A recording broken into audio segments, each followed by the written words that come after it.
தவேக ஆட்சி அமைப்பதற்கு 2 இடங்கள் மட்டுமே தேவை என்கிற நிலையில் எங்கள் ஆதரவை நாங்கள் நல்கினோம்.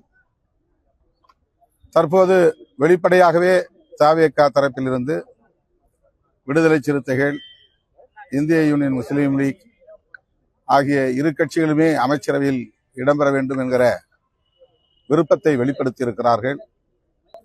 ஆகவே அவருடைய அழைப்பை நாங்கள் மதிக்கிறோம், நன்றி சொல்ல கடமைப்பட்டிருக்கிறோம். என்றாலும் இதற்காக மீண்டும் உயர்நிலைக்குழுவை கூட்ட வேண்டிய தேவையில்லை.